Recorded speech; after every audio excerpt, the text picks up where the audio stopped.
What's up, everybody? It's your boy Emceemur coming back at you. More hustling, getting my hustle on this week.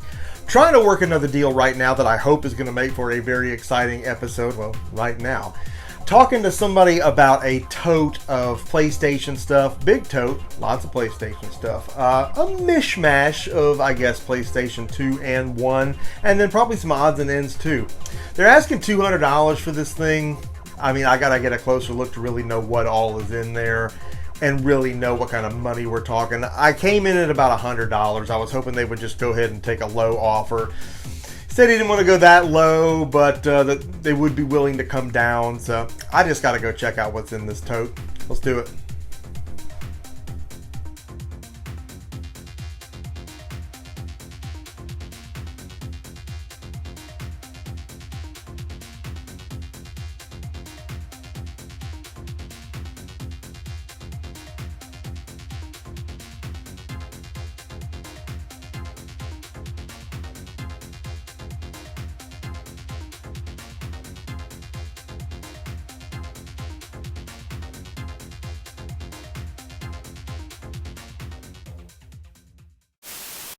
So we're heading back now. You know, I got the vibe that they didn't really want to be filmed, so I took my quick look and I got out of there. But we got the deal done. It was what it says it was. You know, it wasn't a big bin full of sports cheese or anything. There were some good titles in there. They had even found a Game Boy that they threw in there that wasn't exactly in the best shape, but you know, whatever.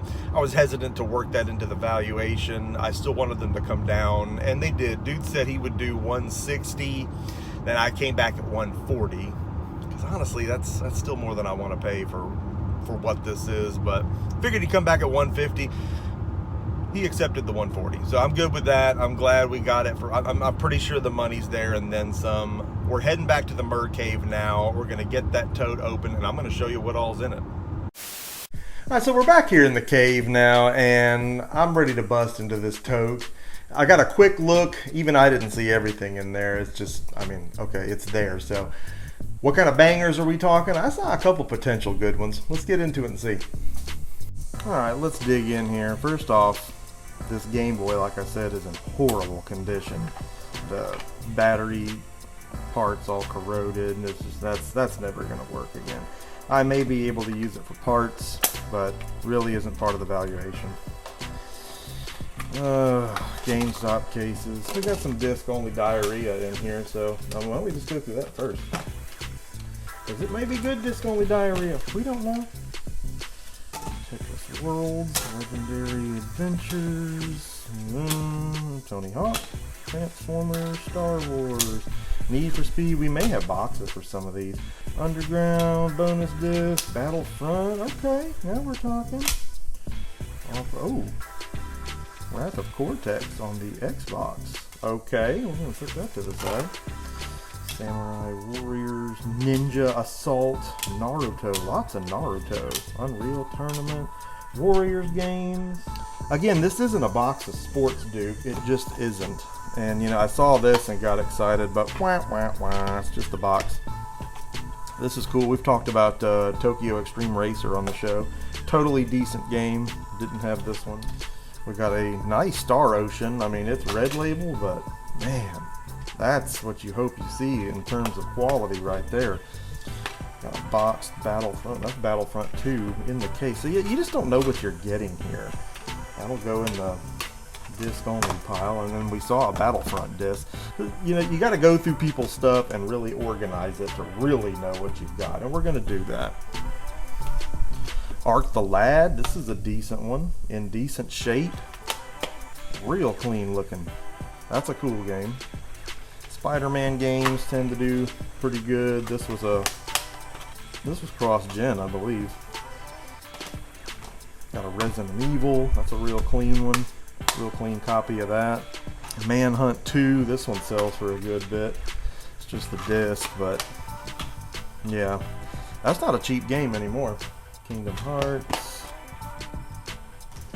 Couple of PS3 games in here. Again, this is just a hodgepodge, if you will. We got a lot of PlayStation stuff going on. Okay, now this is what I'm liking right here. You don't turn your back on the pack. We got a Miss Pac-Man Maze Madness. Looks to be in really good shape. I think I have that on N64. I don't think I have a PlayStation copy. And then there's a Namco Museum. I just love these. I don't care. You can't have too, well, you can't have too many of them, but I'm going to say you can't have too many of them. Pretty good condition.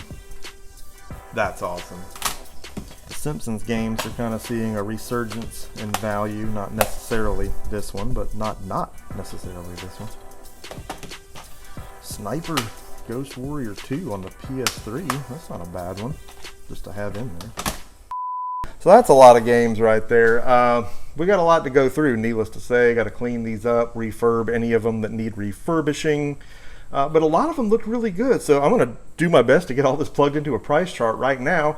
We're going to see what the actual value, best case, is on this lot. So it took a minute to plug all of this in, and it's quite a list. Looking at the totals, the pricing app has this lot valued at $921. Now again, that's not what we walk away with, obviously. Shipping and fees account for half of that right off the bat, and shipping fees are climbing. I'd estimate the net profit after sales here to be around $400, and that may be conservative. It could be more. The most valuable game in this lot ended up being Godzilla on PS2. Yes, I found the disc. It was in the wrong case all along. With the manual missing, this game's value is listed at $22. I never understood why these were so valuable. This is essentially a more modern King of Monsters format. Not that there's anything wrong with that, just, not particularly interesting to me. I gotta say the game does look decent though. Now the most worthless game in the pile, and this is always an interesting stat to me from a comedic standpoint, is Jarrett and LaBonte stock car racing. Leave it to Codemasters to make the most doo-doo-y game in any pile. They're infamous for cranking out bargain bin turds.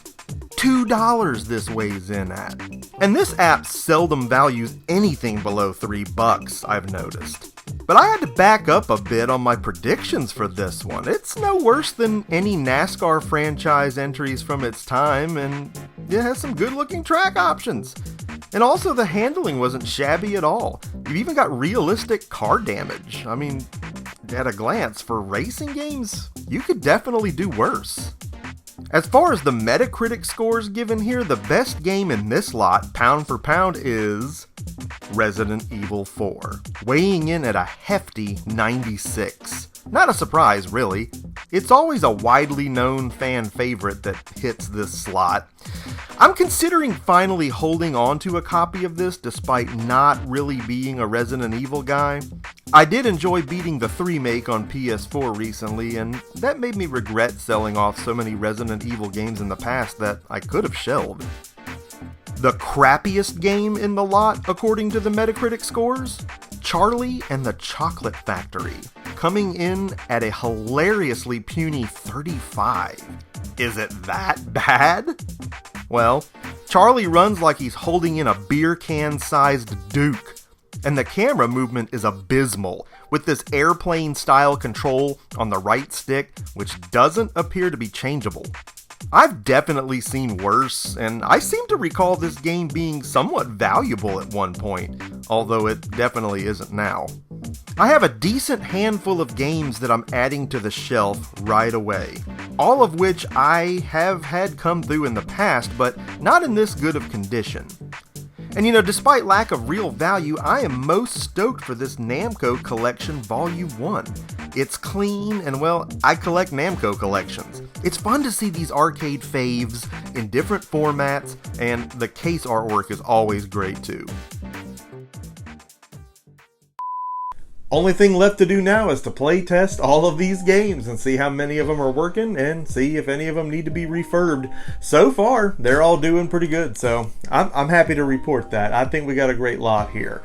I'm interested to see some of these games that I haven't played before. A lot of them I have, and it'll be neat to take a look at them again. So there's going to be updates on future videos with what's going on with this lot, how much money it's bringing in. What was your favorite part of what we looked at today? Was there a game in particular that you were interested in? Is there a game on here that you used to play? Let me know what you think about everything that you saw here today, because you know that I want to get a conversation going with you right here on the Emceemur Show, something that we do a lot of. I hope that you liked this video. I hope you're going to drop a like on this video, and most importantly, if you have not already done so, I hope you're going to subscribe to the Emceemur Show and be a part of our nation, because we're rising up all the fantastic things that we do right here on the show. You need to be a part of it. Make sure that you smack that notification bell so you're always the first to know when new content goes live, because you know that I love making it for you each and every time. So much more fantastic stuff coming your way in this series. So many more deals to do. So many great lots to find. So much more coming right down the line. Emceemur signing off for this fantabulous episode, and I will see each and every one of you again next time.